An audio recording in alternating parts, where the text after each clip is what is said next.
another thing we need to talk about is this is a prefab home, right? Manufactured. You never know with those type of homes, really.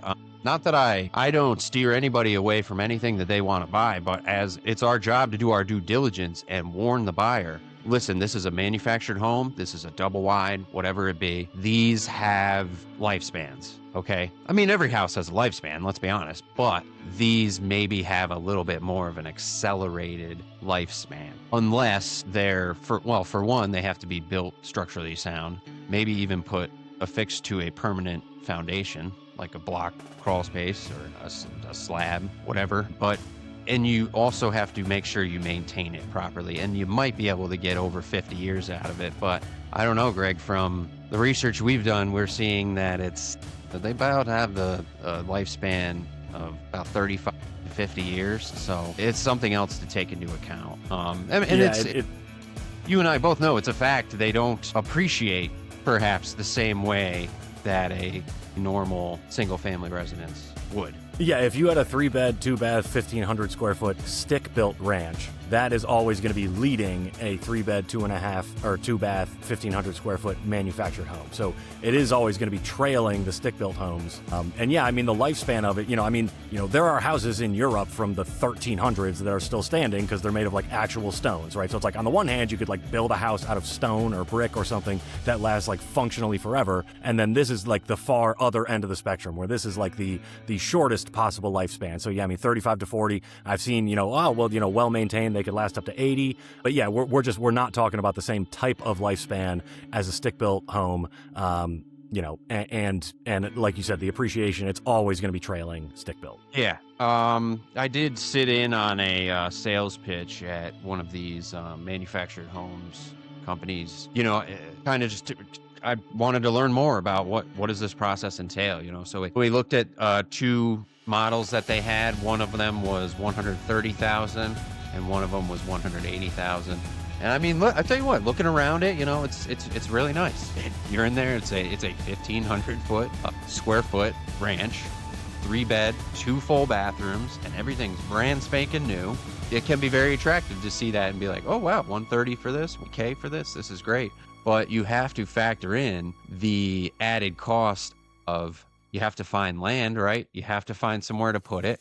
The lot has to be big enough to support this structure. Keep in mind that the lot, it's not like you're going to be able to build it right on the lot line either. You need to have some, what is it called? Setback, right? Setbacks. And DEC just came up with updated guidance, and the setbacks off of DEC wetlands are larger. And if you check the DEC wetland map, any vacant land, you are likely to find some wetlands. So you're going to be fighting, with the DEC over that, and you've got significant setbacks. So yeah, I mean, buying the land and the setbacks is just part of the fun. And I think you were about to talk about how utilities, right? You still need to run utilities. That's right. You got to have your plumbing, right? Got to have electricity. So from my understanding, and this is coming from the salesperson's mouth, it's worst case scenario 80,000. It'll cost it probably at least 60,000. It could cost upwards of 80,000, depending on what issues they run into. And I'm specifically referencing the cost of drilling a well and putting in a septic.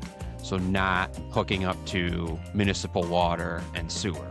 Okay, so well and septic, and then obviously running the power. All right, so yeah, and that still is not covering the cost of permitting and exactly.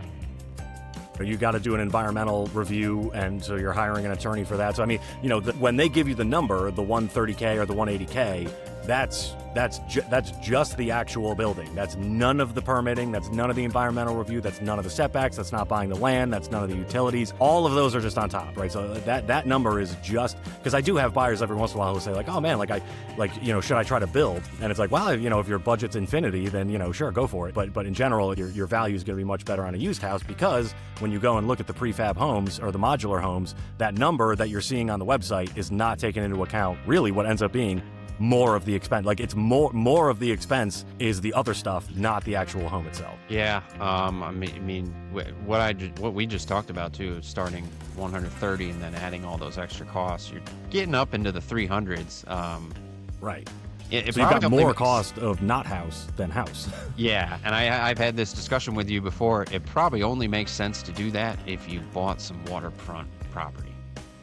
Yes, yeah. Waterfront property is essentially the only dirt in central New York that is worth spending a lot of money on, right? Yeah, because it's all the other dirt in New York is so cheap that it doesn't really make sense to put premium materials and all that on anything that's not waterfront. So now that will change, as home prices appreciate.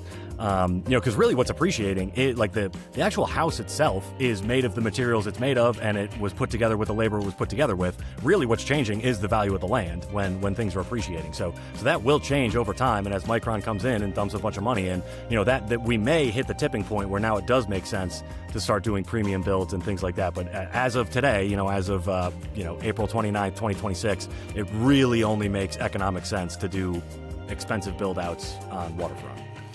Yeah.